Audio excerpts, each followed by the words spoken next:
Bonjour à tous, c'est Professeur Missoum. Ce cours est destiné aux étudiants en médecine de 5e année. On va parler aujourd'hui de l'insuffisance rénale chronique. Donc, l'insuffisance rénale chronique est définie par une perte progressive et surtout irréversible des fonctions du rein, qu'elles soient endocrines ou exocrines. Donc, c'est une conséquence d'une réduction néphronique très importante. Pour que l'insuffisance rénale chronique s'installe, il faut qu'au moins 75% des néphrons du rein soient en pain cacheté, c'est-à-dire morts. Sur le fait que l'insuffisance rénale chronique est définie par un trouble de ses fonctions depuis plus de 3 mois. Puisqu'avant 3 mois, il y a toujours la suspicion que ce soit une insuffisance rénale aiguë ou bien un problème qui va rentrer dans l'ordre, qui ne va pas passer à la chronicité. Pour qu'on puisse dire une insuffisance rénale chronique, il faut que les troubles soient présents depuis plus de 3 mois. Donc, c'est une conséquence de maladie rénale chronique ou bien d'une insuffisance rénale aiguë, peu importe sa cause, qui n'a pas récupéré. Elle est définie par un débit de filtration glomérulaire. On va voir qu'est-ce que ça veut dire un débit de filtration glomérulaire inférieur à 60 ml par minute rapporté à 1,73 m. C'est un problème extrêmement fréquent. C'est un véritable problème de santé publique à travers le monde. Sa prévalence est de 160 cas par million d'habitants et par an. C'est assez énorme. Il y a une nette prédominance masculine. Donc, les causes de l'insuffisance rénale chronique dans le monde sont diverses et variées. Dans la plus importante, c'est les néphropathies vasculaires ou bien tout simplement l'hypertension artérielle. Vous voyez ici que c'est des causes largement fréquentes, c'est des maladies largement répandues. La deuxième cause la plus fréquente, c'est la néphropathie diabétique. Donc, tous les diabètes, particulièrement le diabète type 2. Enfin, on parle ici d'un diabète sucré, bien sûr. Viennent après les glomérulonéphrite chroniques, donc toutes les maladies telles la HACF, LGM, GEM, qui ne répondent pas au traitement, qui évoluent peu à peu vers l'insuffisance rénale chronique. Il y a aussi ce qu'on appelle les néphropathies héréditaires, dont la plus importante est la polykystose rénale autosomique dominante. Donc il y a comme ça des familles qui développent l'insuffisance rénale chronique terminale, donc pratiquement plusieurs membres de la famille qui sont sous dialyse. Il y a aussi ce qu'on appelle les néphrite interstitielles, les néphropathies interstitielles chroniques, qui prennent quand même une bonne partie des insuffisances rénales chroniques terminales. Il y a une grande proportion, 16%, où l'insuffisance rénale chronique est d'origine indéterminée. C'est-à-dire qu'on n'arrive pas à poser le diagnostic de cette insuffisance rénale chronique, tout simplement parce qu'on l'aborde vers la fin, où tous les glomérules sont en pain cacheté. Une biopsie ne serait pas intéressante puisqu'on ne trouvera pas les lésions, et elle peut être même dangereuse. Et on n'a rien d'autre à faire que de préparer le patient à l'épuration extra-rénale, malheureusement. Il y a certains patients qui sont plus sujets à développer l'insuffisance rénale chronique que d'autres, et ceux-là doivent être sous surveillance.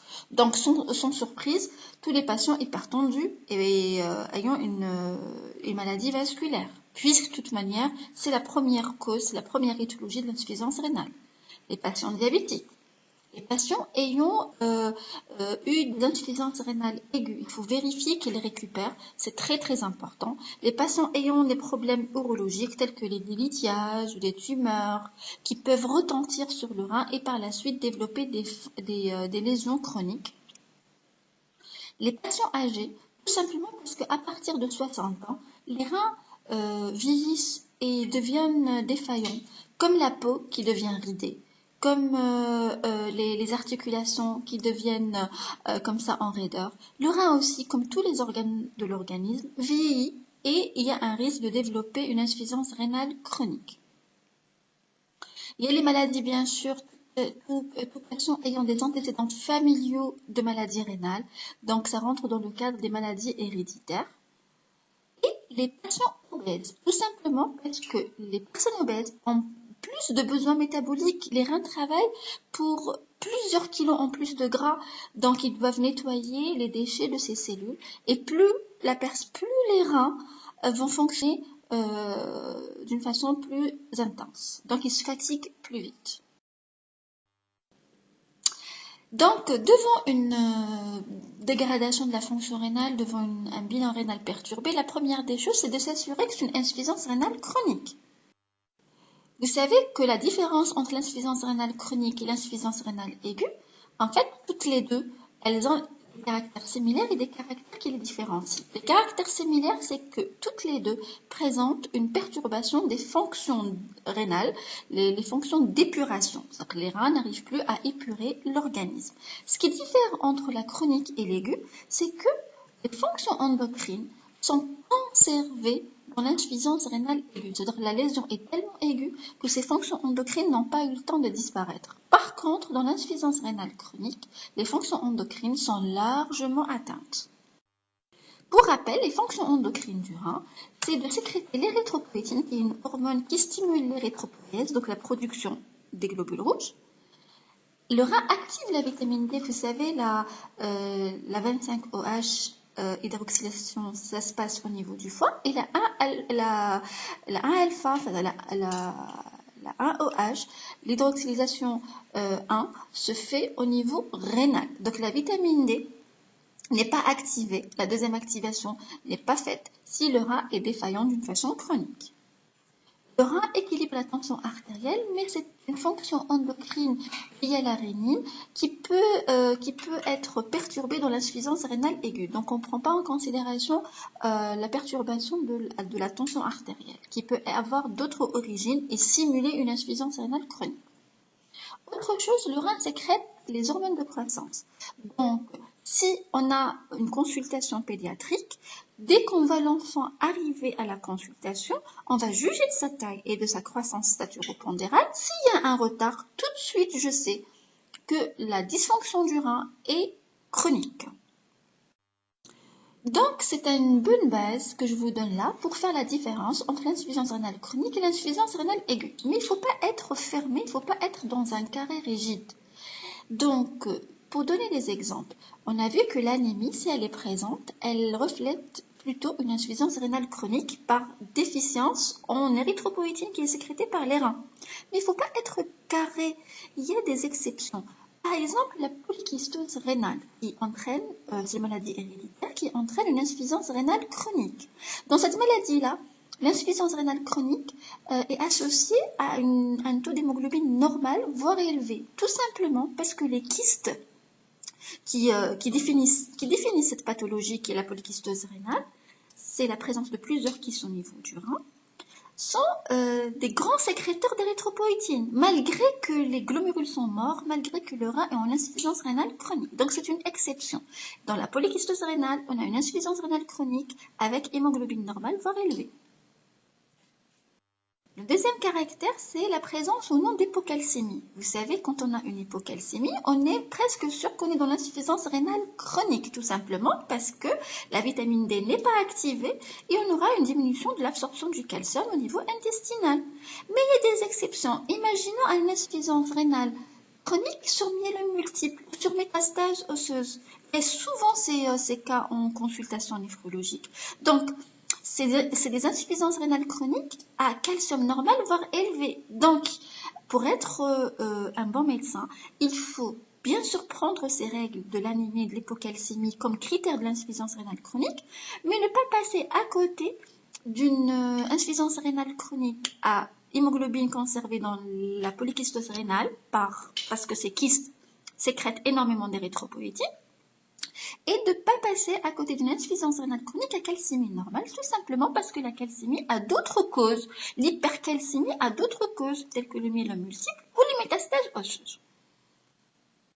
Un autre caractère, vous savez, tout ce qui est dans l'organisme qui ne fonctionne pas diminue de taille. Donc, logiquement, lorsqu'on a une insuffisance rénale chronique, on a des reins de taille réduite. Mais il y a des exceptions.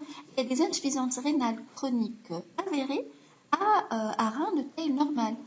Par exemple, dans les maladies à surcharge, telles que le diabète et le myélome, dans les pyélonéphrite chroniques, parce que tout simplement, l'espace qui est perdu par la mort des glomérules est compensé et rempli par du pus dans les pyélonéphrites. Par exemple, la polykystose rénale. La polykystose est présente de plusieurs kystes qui vont donner l'illusion que le rein est de taille normale. Et la dernière exception d'une insuffisance rénale chronique à taille rénale conservée, c'est la thrombose de la veine rénale.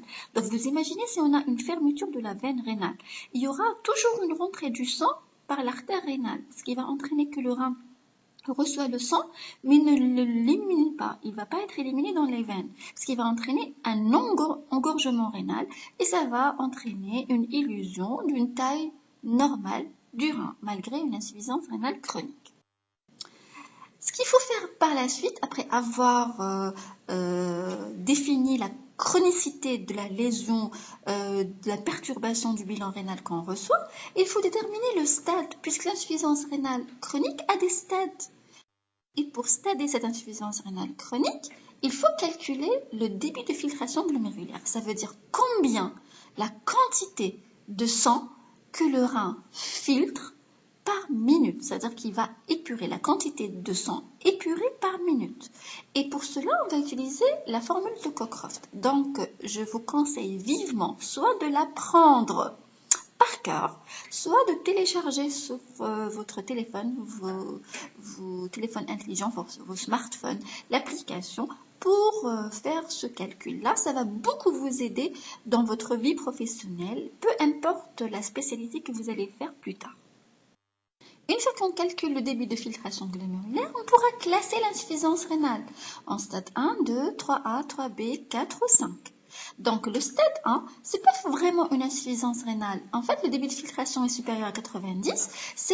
On prend dans ce cas-là toutes les maladies rénales chroniques. Ça veut dire les glomérulopathies, les néphrites interstitielles, les néphropathies vasculaires chroniques, sans que la fonction rénale soit encore altérée. C'est-à-dire que c'est au tout début, avant même que l'insuffisance rénale chronique s'installe. Vous savez que l'insuffisance rénale chronique, quand elle va s'installer, lorsqu'il y a une diminution de débit de filtration glomérulaire, il faut savoir que 75% des glomérules sont malades, sont morts. Donc, le stade 1, c'est des glomérules morts, mais la fonction rénale est toujours conservée parce que les glomérules restants essayent de compenser et arrivent à compenser. Le stade 2, les glomérules qui compensent, qui restent encore fonctionnels, commencent à devenir fatigués et on aura un début d'insuffisance, le tout début, c'est-à-dire qu'il y a une clairance entre 90 et 60.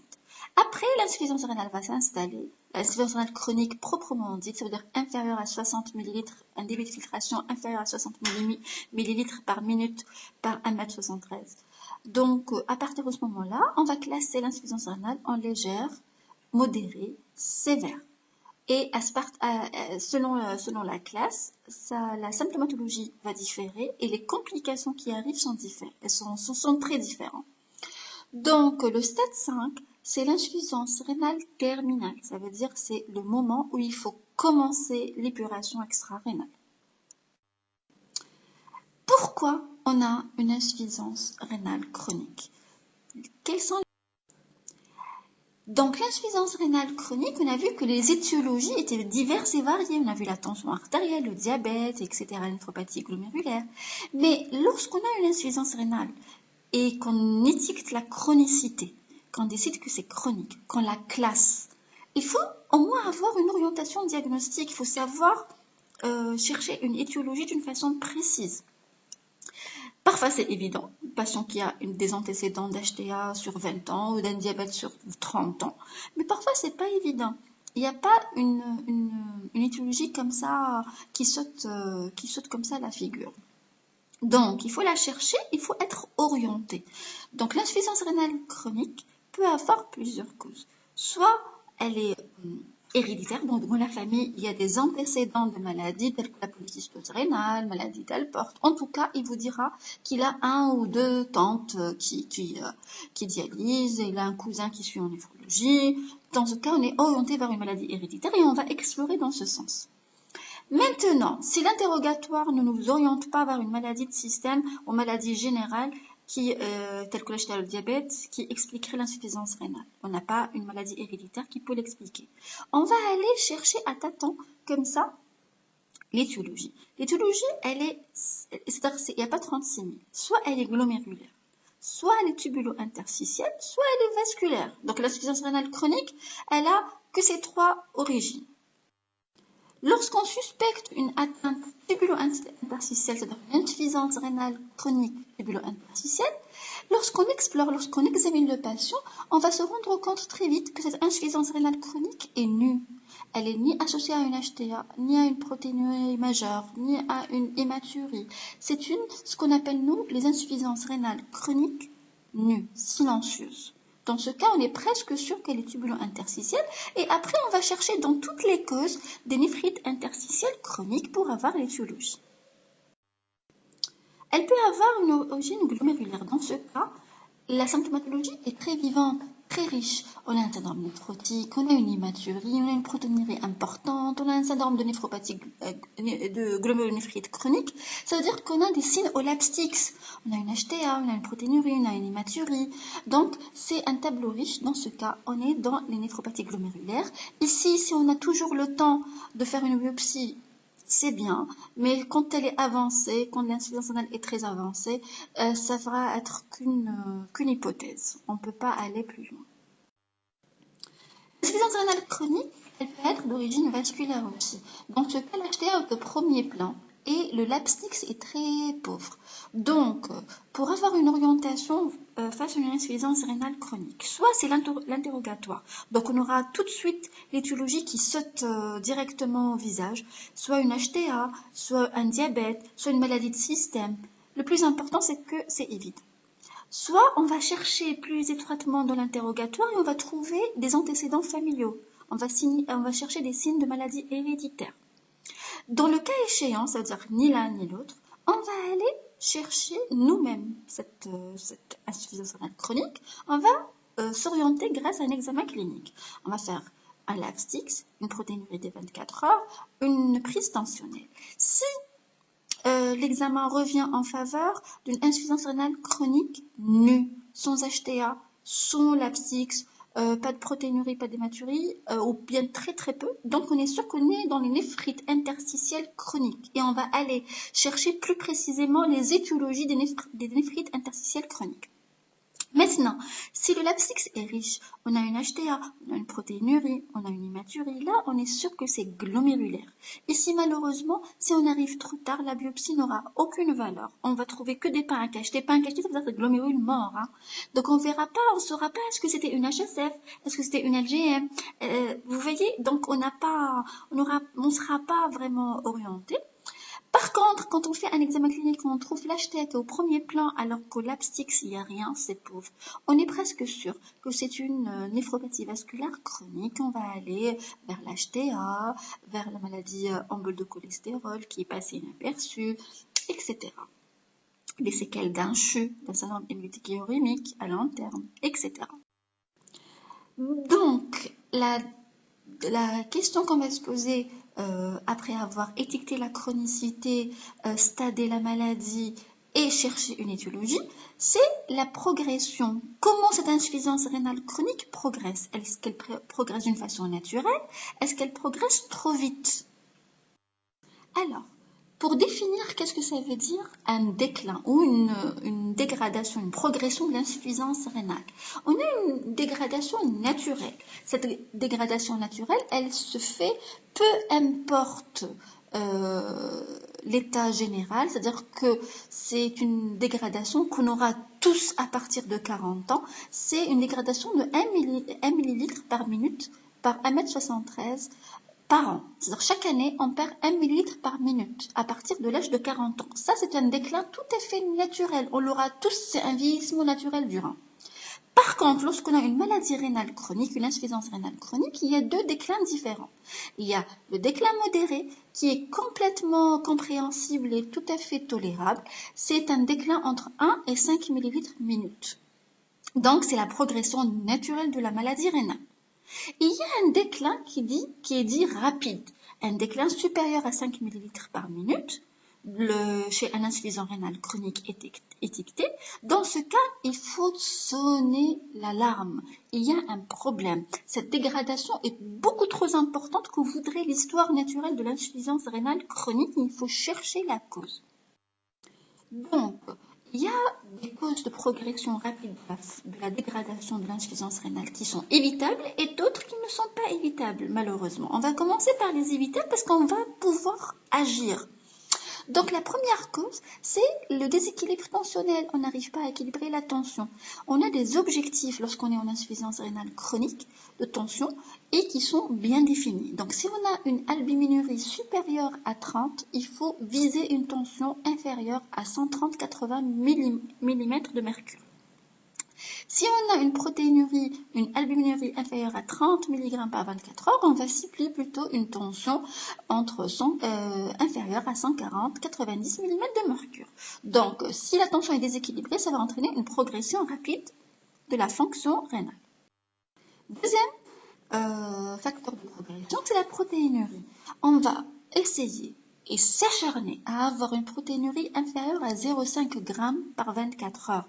C'est très important parce que la protéinurie, elle va traverser le glomérule, elle va traverser la membrane, c'est-à-dire la protéinurie qui va passer dans les urines, ça va passer du sang vers les urines en traversant la membrane de filtration et elle va la bousiller peu à peu, ce qui va entraîner la dégradation de la fonction rénale et la progression rapide de l'insuffisance rénale chronique.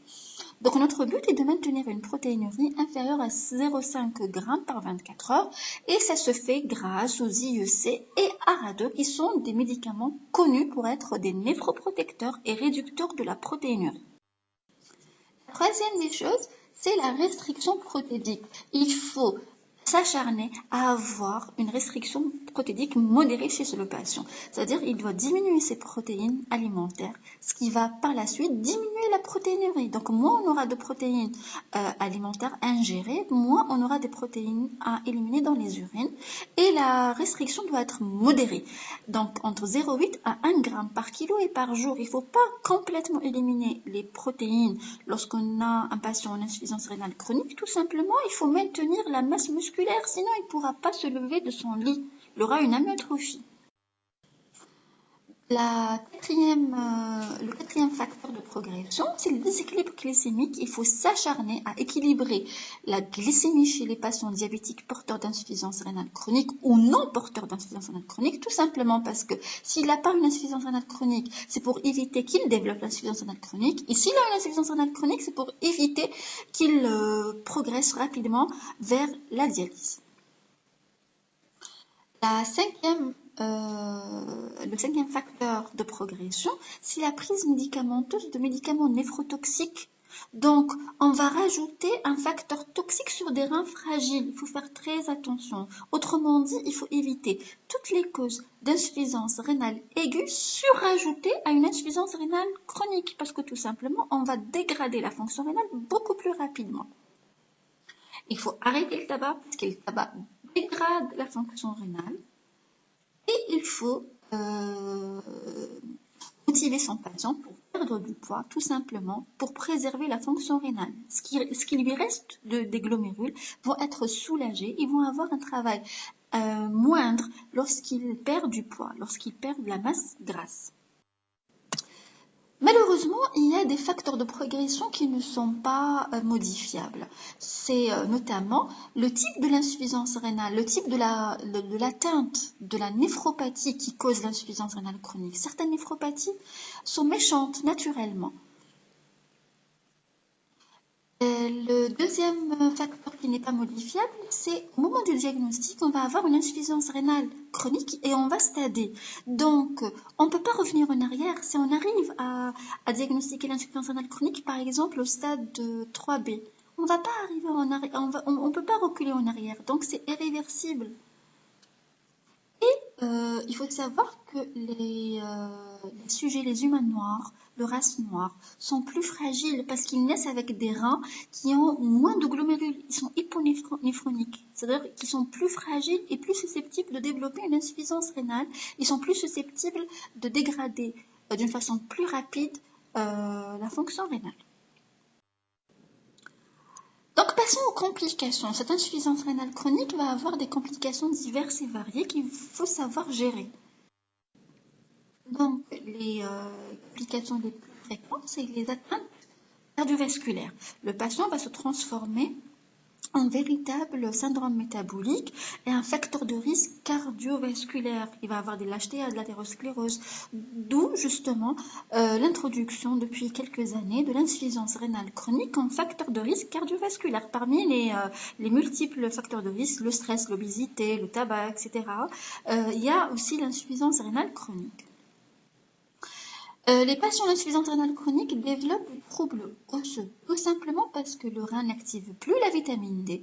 La vitamine D ne va plus absorber le calcium, qui va entraîner des troubles osseux. Et surtout, la vitamine D qui n'est pas activée ne pourra plus bloquer la production de la PTH, la parathormone. Et on aura une hyperparathyroïdie, d'où une déminéralisation osseuse.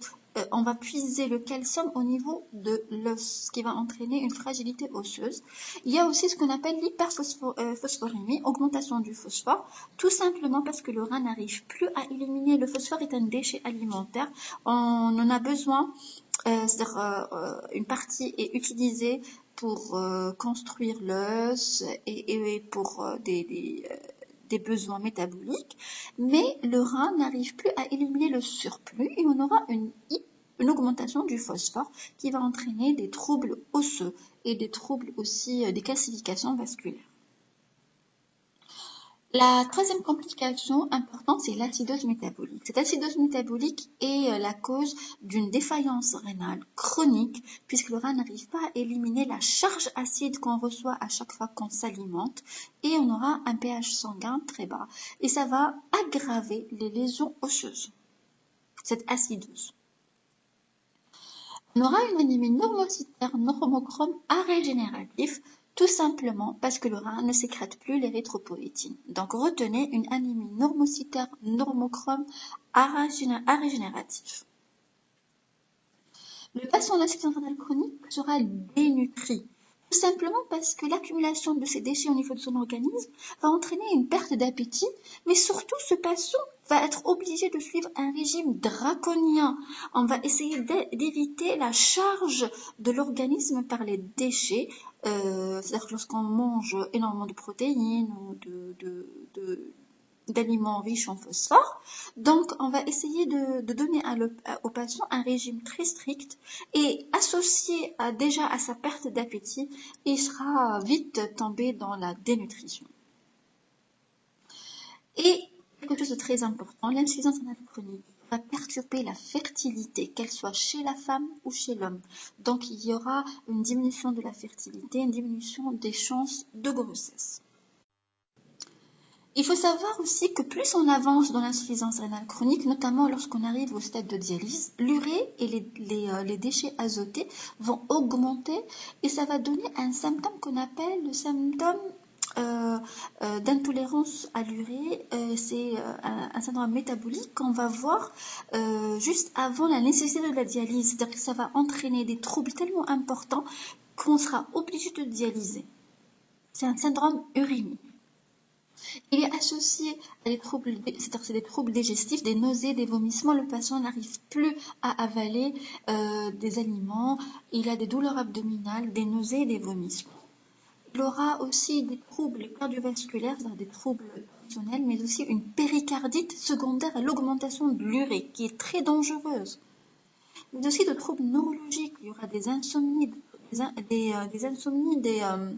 des troubles de la conscience. Le patient, s'il n'est pas épuré, il va passer, à cause de ce syndrome urémique, à un risque très très élevé de décès. C'est une urgence de dialyse. Donc, lorsque on stade l'insuffisance rénale chronique, il faut savoir qu'on le fait pour intervenir, pour essayer de ralentir cette progression. Vous voyez ici tous les stades de l'insuffisance rénale. On va commencer à agir très tôt, dès qu'on diagnostique l'insuffisance rénale chronique. Je attire votre attention qu'au niveau du stade 3A, les complications arrivent à venir. C'est-à-dire arrivent et on va avoir de plus en plus de complications, celles qu'on vient de voir dans les slides. Donc il faut les détecter très vite et les traiter. On va essayer de traiter complication par complication pour éviter que le patient ne se sente très mal. Au stade 3B, on va quand même commencer à préparer le patient. On va en parler avec la famille, avec le patient en personne, sur l'éventualité d'une épuration extra-rénale. Il faut préparer psychologiquement son patient. Il faut préserver son capital veineux en vue de cathéter ou de fistule artério-veineuse et surtout le vacciner contre l'hépatite B. Comme ça, il aura moins de risques au niveau de l'hémodialyse lorsqu'il va commencer son épuration extra-rénale d'attraper l'hépatite B.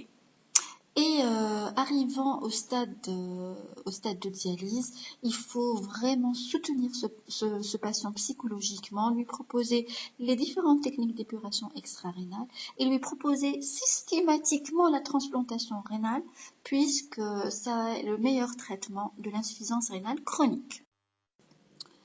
Quand est-ce qu'on est obligé de commencer la dialyse ? Certes, lorsqu'on classe l'insuffisance rénale chronique, on va arriver au stade 4, au stade 5. On sait par avance qu'on va bientôt commencer la dialyse. Mais quand est-ce, à quel moment je vais placer un cathéter ou bien préparer une fistule à mon patient? Il y a des critères de dialyse qui sont de deux types. C'est des critères soit absolus, c'est-à-dire dans l'urgence, il faut commencer tout de suite, ou bien c'est une indication qui peut être différée, on peut attendre une semaine, une dizaine de jours, tout au plus. Donc les indications en urgence, c'est les indications, c'est les symptômes qui me disent qu'il y a un syndrome urémique, que le patient n'arrive plus à supporter cette augmentation de déchets azotés. Donc tout ce qui est péricardite, tout ce qui est hypertension artérielle résistante au traitement, les encéphalopathies, les syndromes hémorragiques, les nausées et vomissements persistants, mais aussi les œdèmes du membre, c'est-à-dire les œdèmes très importants, les OAP qui ne répondent pas aux diurétiques. Là, c'est une urgence vitale. Donc les indications absolues, c'est pour pallier à un risque vital à court terme. Le patient risque de mourir tout de suite. Les indications différées, c'est-à-dire qu'on peut attendre quand même quelques jours, une dizaine de jours ou tout au plus, c'est toutes les complications de l'insuffisance rénale chronique qu'on n'arrive plus à maîtriser. Par exemple, une hypocalcémie qu'on n'arrive pas à maîtriser, l'hypercalémie, même si on la traite par voie médicamenteuse, elle n'arrive pas à rentrer dans l'ordre, les acideuses. En tout cas, toutes les complications de l'insuffisance rénale chronique qui ne sont plus maîtrisables. Il faut commencer à prévoir une dialyse, une épuration extra-rénale. L'épuration extra-rénale, justement, est de différents types. Soit l'hémodialyse, soit la dialyse péritonéale. Et la transplantation rénale est considérée comme une épuration comme une épuration de l'organisme. Certes, elle n'est pas extra-rénale, elle est à l'intérieur, le rein est à l'intérieur, le greffon est à l'intérieur, mais c'est une technique d'épuration. Elle reste toujours une technique d'épuration. Le choix entre les deux techniques, entre la dialyse péritonéale et l'hémodialyse, revient au patient. Donc on va informer le patient de la technique et c'est à lui de choisir selon sa vie, selon ses demandes et selon ses besoins. Mais il y a quand même des freins. Par exemple, dans la dialyse péritonéale, on ne peut pas avoir une bonne qualité de dialyse chez un obèse. On ne peut pas avoir une dialyse péritonéale chez un patient qui a une cicatrice abdominale parce que tout simplement pour la dialyse péritonéale, on a besoin du péritoine. Le péritoine est un tissu, est un feuillet qui se trouve à l'intérieur de l'abdomen, qui tapisse l'abdomen. S'il y a eu une chirurgie abdominale, ça veut dire que ce péritoine est défectueux et on ne peut pas l'utiliser pour une épuration. L'insuffisance respiratoire sévère, vous allez me dire pourquoi c'est une contre-indication à la dialyse péritonéale. Il faut savoir que la dialyse péritonéale, comment ça se passe? On va introduire un liquide préétabli à l'intérieur de l'abdomen et il va se retrouver dans la cavité péritonéale. Et le péritoine va faire les échanges avec le sang, c'est-à-dire que le liquide à l'intérieur du péritoine, par exemple, il est pauvre en potassium. Il a 0 potassium à l'intérieur de ce liquide. Et dans le sang, il y a une hypercalémie. Donc, la loi de l'osmose veut dire que le potassium va passer du sang vers le péritoine, vers la cavité péritonéale à travers la membrane péritonéale. Donc, tous les déchets vont être éliminés au niveau de ce liquide et ce liquide, par la suite, va être drainé. On va le faire sortir de l'organisme et on va remplir la cavité péritonéale par un liquide tout neuf. Et ça va être comme ça. La dialyse péritonéale, c'est une technique à domicile. Le patient va faire ses échanges tout seul à la maison. Il y a 4 échanges par jour, à 8 heures du matin. Il y a à 8 heures du matin, à midi, à 16 heures et à 20 heures. Donc, il va faire introduire un liquide neuf après avoir drainé le liquide qui est chargé par les toxines. Comme ça, 4 fois par jour. Pourquoi l'insuffisance respiratoire sévère est une contre-indication? Tout simplement parce qu'on va introduire un liquide. Généralement, on introduit chez l'adulte 2 litres. Donc, vous imaginez 2 litres à l'intérieur du ventre. Le diaphragme ne pourra pas descendre lorsqu'on respire, lorsqu'on fait une inspiration. Le thorax va augmenter de volume, c'est l'inspiration, et le diaphragme va descendre.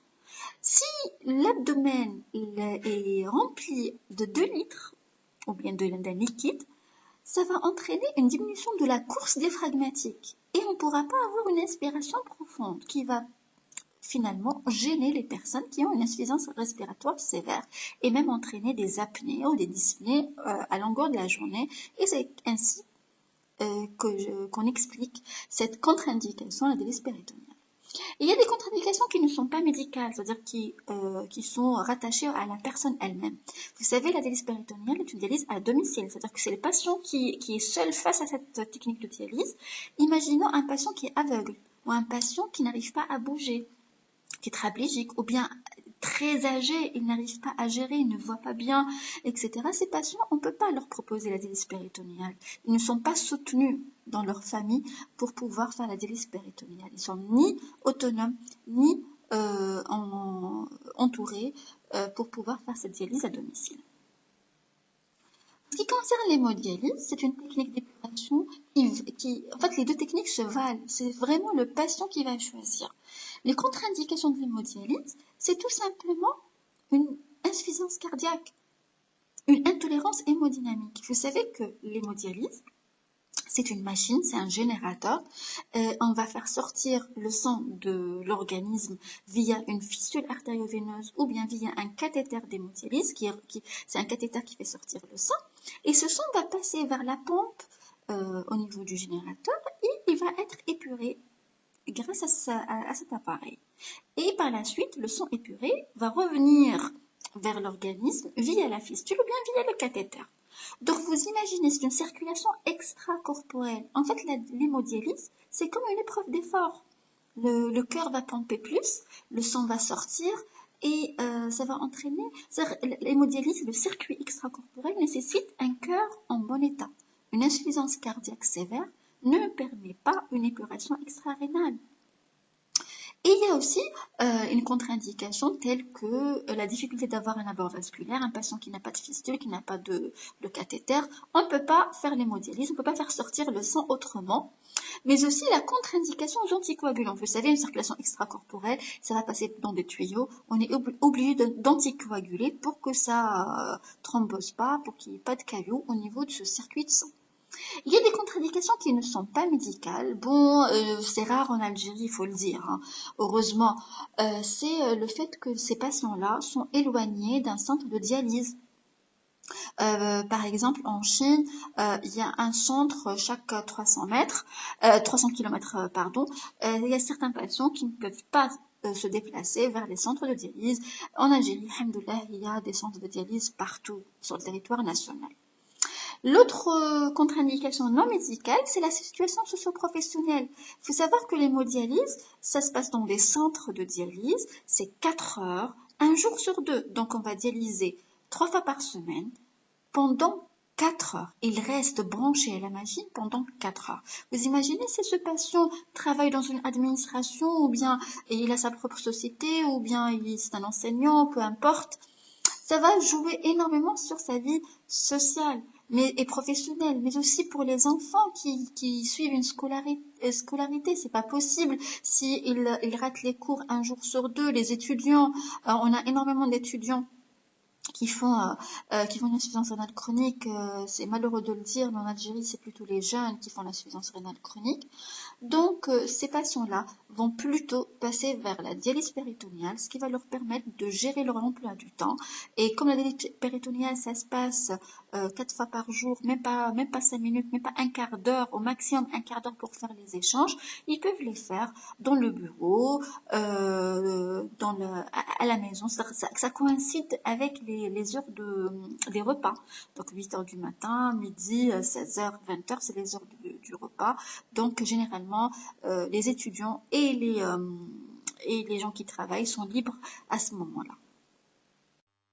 Voilà, j'espère avoir résumé l'insuffisance rénale chronique pour vous, les étudiants en 5e année de médecine. J'ai donné exactement ce que vous devez savoir pour votre vie professionnelle. J'ai pas donné beaucoup de détails parce que l'insuffisance rénale chronique finalement est un livre. C'est vaste et énorme. Je vous ai donné les détails, les explications et juste les informations nécessaires pour que vous puissiez gérer à votre consultation un insuffisant rénal chronique, le diagnostiquer, essayer d'éviter les complications et écrire une lettre d'orientation vers le néphrologue qui vous fera honneur. Voilà, j'espère avoir été simple. À la prochaine, Inch'Allah.